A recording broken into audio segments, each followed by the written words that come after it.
Fox, Kirk Cousins, and Adam Thielen are in mid-season form. Thielen, remarkable over-the-shoulder grab. Yeah, they tried to challenge that one. I don't know what Pete Carroll was looking at, but Adam Thielen clearly got that footwork right there. He got his feet inbounds, secured the catch, held it all the way through contact in the ground. Patriots-Titans, Jeremy McNichols catches it out of the backfield, wouldn't be denied, flies in for the score there.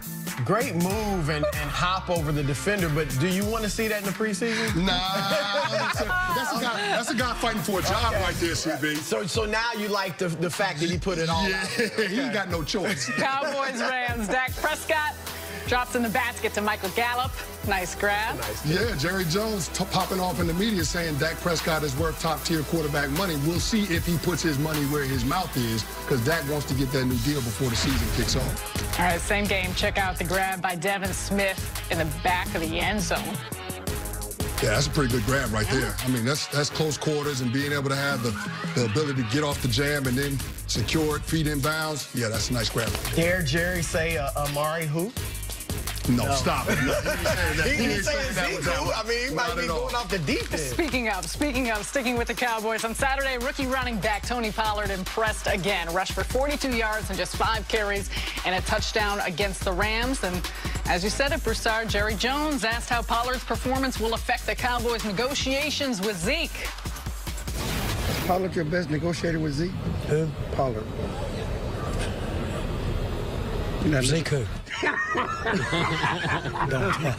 He's got you on camera.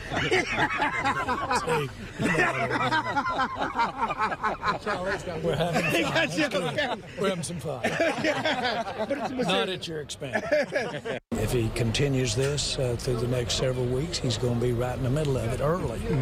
And that'll really complement what we're doing with Zeke. Not replace that, and I mean that. Not replace it, and nobody's getting cute here. All right, so a lot of fun right there. But, Chris, how will this play out with Zeke and the Cowboys? Look, I've been saying for more than a month, I think it's going to play out in that the Cowboys start the season without Zeke, because looking at the schedule, the Giants, who, you know, young defense, right? Washington, who we think is going to struggle. Miami, we think is going to struggle. And I'm not saying it has to go 3 games, but what I'm saying is if you're the Cowboys, I think you can afford to go into the regular season without Zeke unless he comes in and accepts the Le'Veon Bell type money that's supposedly on the table. And I think you can beat those teams, if not all 3 of them, certainly 2 of them, even without Zeke, especially with the way Tony Pollard is looking. So I think this gives the Cowboys a chance to see what Pollard and the running game looks like against the Giants. If you can, even if you beat them, but you can't run the ball, then I think you go to Zeke and say, all right, let's get you in here. Don't let the season drift away. But I think Jerry has said himself that the regular season is when you really get leverage, right? He said on the part of the team, it could hurt the team or it could hurt the player. So the way Tony Pollard has looked, I think Dallas feels like we can go into the regular season and then see how we play without Zeke. Well, here's the thing. When you look at the expectations for the 2019 Cowboys, I don't think you can run the risk of allowing the negotiations to bleed over into the regular season, because you can't afford to give any games away. You want to have your best team available week 1 going up against the New York Giants. Now, we think the Giants will be an average to below average group. I agree with you on that. But I can't afford to run the risk of losing a game, especially a division game, early in the season like that. For me, you got to have Ezekiel Elliott in the fold once you kick off the regular season. I understand Tony Pollard has showed well throughout the course of the preseason, but even looking at that game on Saturday night, CB, I mean, Tony Pollard early on that first possession for the Dallas Cowboys, he missed a blitz pickup, which forced a Dak Prescott sack. So, I mean, that's a situation where you can't afford to let your quarterback get hit because your running back doesn't know to pick up an outside linebacker off of the play action. That's something that you can't afford. Now, Tony Pollard made up for it on that drive. He had a nice 15-yard run for a first down shortly thereafter, and then, of course, he capped off the drive with a touchdown run. But Tony Pollard ain't Ezekiel Elliott. You're still talking about a guy that's led the league in rushing 2 out of the first 3 years he's been in the NFL. In 2016, he had 1,000 yards rushing on first down alone. Last year, he led the league in rushes of 10 yards or more. He led the league in rushes for first downs. So he allows your offense to stay on schedule. You can't afford not to have Zeke out there on the football field, because guess what? if you don't have Zeke, you're not going to get the best version of Dak Prescott, and you're not going to make the most of that offensive line, which is one of the highest paid offensive lines in the National Football League. I think Ezekiel Elliott is the best running back in the league. I love him, but I do think, I hate to say it, I think running backs are replaceable. Le'Veon Bell, James Conner came in and played well. Look at how many undrafted rookies in 7th round and 3rd round draft picks are coming out of nowhere. Now, I agree, Tony Pollard's not Zeke. My concern, you're right, he missed that block where Dak got sacked, but also he has not had anything near the workload that Ezekiel Elliott has had. He had 243 touches in his whole 3-year career at Memphis. Zeke had more rushes than that just last season. So I share your concerns. However, if the offensive line is intact and Amari Cooper is there, I do think they can have success on the ground without Zeke.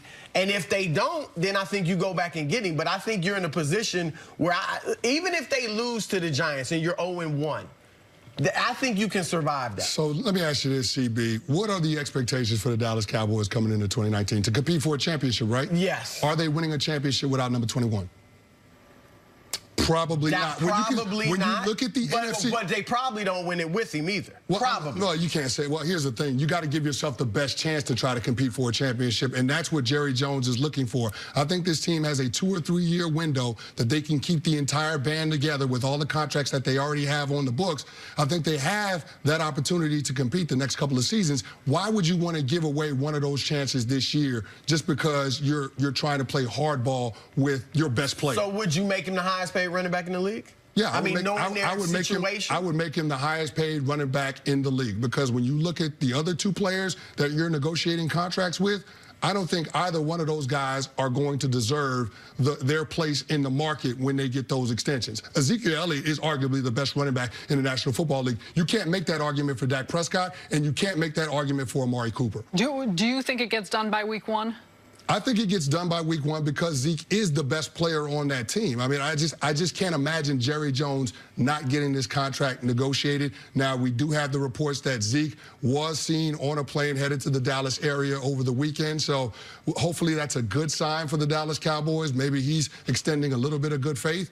But I think that Dallas, with Jerry Jones and Stephen Jones, they got to get this contract worked out, because this is a team that's going to need Ezekiel Elliott, especially when you start talking about competing against the upper echelon squads in the NFC. You look at the NFC North. There are 3 teams that could win that division. The NFC South, the same thing. And then, of course, you got the Seahawks and the Rams out west. And then you got the Philadelphia Eagles in the NFC East with you. So, I mean, there is a lot of competition. The NFC is stacked this year. It's not gonna be a huge separation between these teams, but a player of the caliber of Ezekiel Elliott could be the difference in the Cowboys representing the NFC in the Super Bowl. You've both touched on it. Dallas believes that they are a title contender. Do you think that they can be if Ezekiel Elliott comes back? I do think they're a title contender, and I do think they need him, but I think if you start the season playing well, and Tony Pollard's playing pretty well without Zeke, then I think Zeke comes back and you get him at a better price.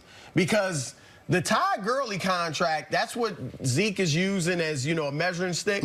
That's working against them, though, because it looks like now Gurley's damaged goods, and you have to pay him all that money afterwards. So, and even if Jerry, and I think he was correct when he said Tony Pollard can't replace Zeke, but he can complement him.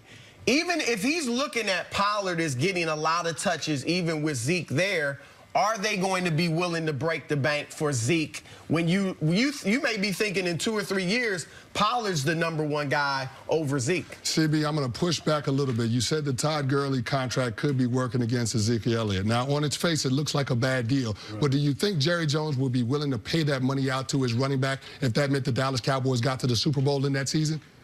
Because that's exactly what happened to the Rams. They had an opportunity to compete for a championship. So, I mean, if you look at it from that perspective, it does make sense to get your best player back on this team as you're moving toward the regular season. Any concern about the shape he'll come back in?